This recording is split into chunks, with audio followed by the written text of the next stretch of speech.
आज के इस वीडियो में मैं आपको बताने वाला हूँ पुलिस वेरिफिकेशन किस तरीके से अप्लाई किया जाता है। अप्लाई के साथ-साथ मैं आपको ये भी बताऊँगा कि अगर उसमें किसी तरीके की कोई प्रॉब्लम आ जाती है तो उसका समाधान हम किस तरीके से कर सकते हैं। प्रॉब्लम कुछ भी हो सकती है, जैसे डॉक्यूमेंट्स अटैच करने से रिलेटेड हो गई, या फिर साइट नहीं चल रही है उससे रिलेटेड हो गई, या कोई डिटेल्स आप गलत फ़िल कर देते हैं, फिर आगे आपको क्या एरर का सामना करना पड़ सकता है। वो एरर को हम कैसे सही करेंगे, ये सभी चीज़ें मैं आपको बताऊँगा, इसलिए वीडियो को आखिरी तक देखें। कुछ आपको समझ में नहीं आता है तो आप हमें कमेंट कर सकते हैं। तो चलिए स्टार्ट करते हैं। सबसे पहले आपको सर्विस सेलेक्ट कर लेनी है। जैसे आप यूटिलिटी में पुलिस सर्च करेंगे, यहाँ पे सर्विस आ जाएगी पुलिस डिजिटल कैरेक्टर सर्टिफिकेट।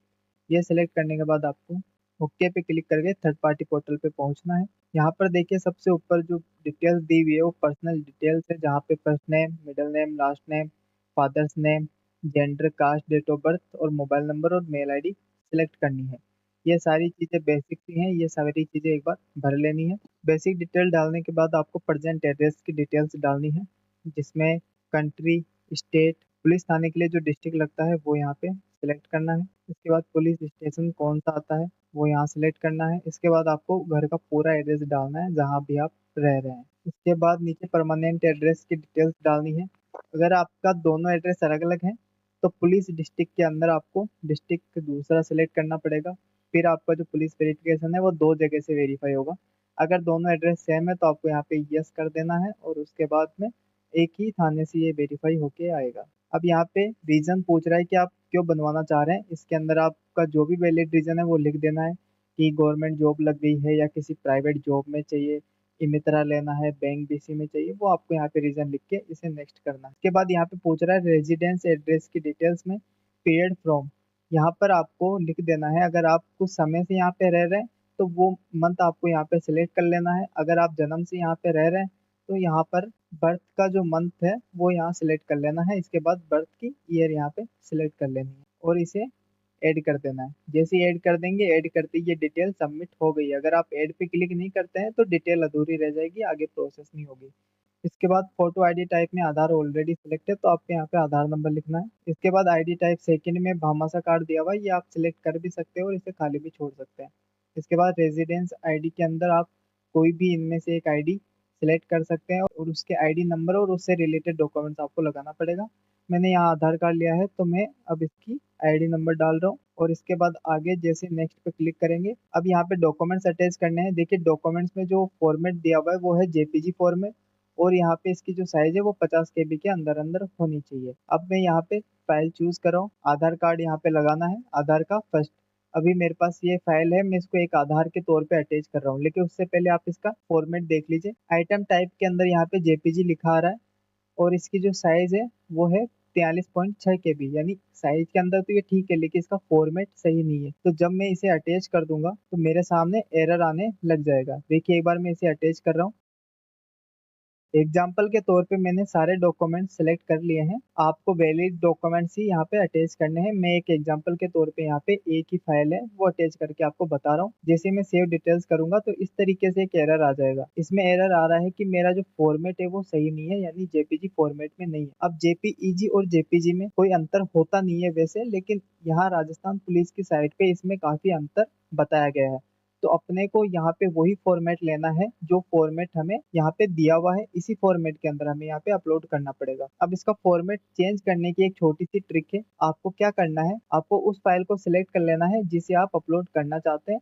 यहाँ पे ओपन विथ का ऑप्शन आ रहा है, इसको आप जाके पेंट के अंदर ओपन कर लें। पेंट में ओपन होने के बाद आपको इसे सेव एज कर लेना है। सेव एज में जाके आपको यहाँ पे जेपीईजी का एक ऑप्शन आ रहा है, इसे आपको सिलेक्ट करना है।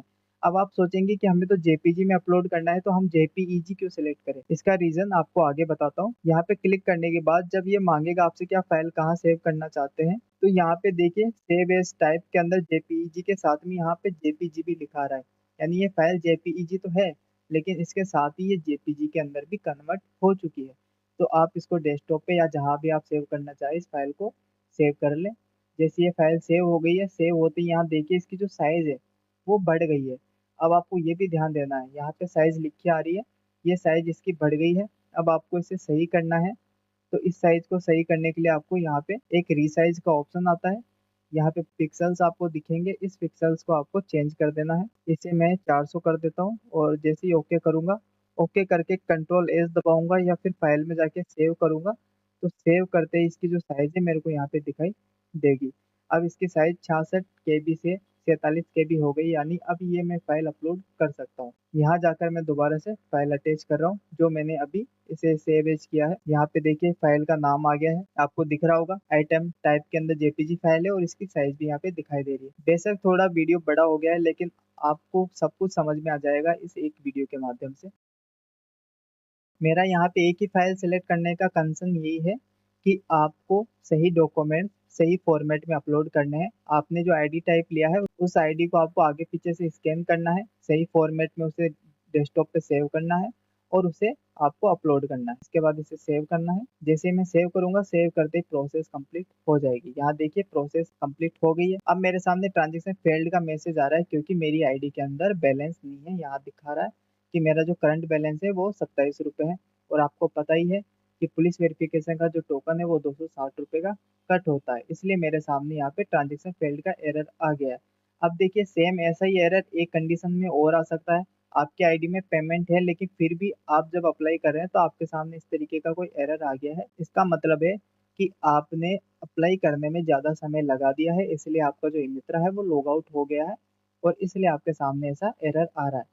इसके अलावा आपके सामने एक एरर और आ सकता है। अगर आप कभी अप्लाई कर रहे हैं और आपके सामने अनऑथोराइज एक्सेस का एरर आ जाता है, तो इस एरर को सही करने के लिए आपको सबसे पहले आपके इमित्रा को लॉग आउट कर देना है और गूगल में आपको अलग टैब ओपन करके यहाँ पे सर्च करना है राजस्थान पुलिस ऑफिशियल वेबसाइट, और इस वेबसाइट को आप ऑन कर लेंगे। ये साइट इस टैब में ऑन रहेगी और आपको क्या करना है, नए टैब ओपन करके उसमें इमित्रा ओपन करके और आपको प्रोसेस कंप्लीट करनी है। तो ध्यान रहे, जब भी इस तरीके का एरर आता है उसके समाधान के लिए आपको ये प्रोसेस करनी है। राजस्थान पुलिस की ऑफिशियल साइट आपको नए टैब में ऑन रखनी है और दूसरे टैब में आप इमित्रा ओपन करके उस प्रोसेस कंप्लीट कर सकते हैं। और इसी तरीके के एरर आते हैं, इसके अलावा कोई और एरर आपको देखने को नहीं मिलेगा। डॉक्यूमेंट्स की साइज और फॉर्मेट आपको सही रखना है। तो इस एक वीडियो के माध्यम से आपको पुलिस वेरिफिकेशन में आने वाली सारी प्रॉब्लम्स का सॉल्यूशन मिल गया होगा। अगर इसके बाद भी आपको कोई और समस्या आ जाती है जिसका सॉल्यूशन आपसे नहीं हो रहा है, तो आप हमें कमेंट कर सकते हैं।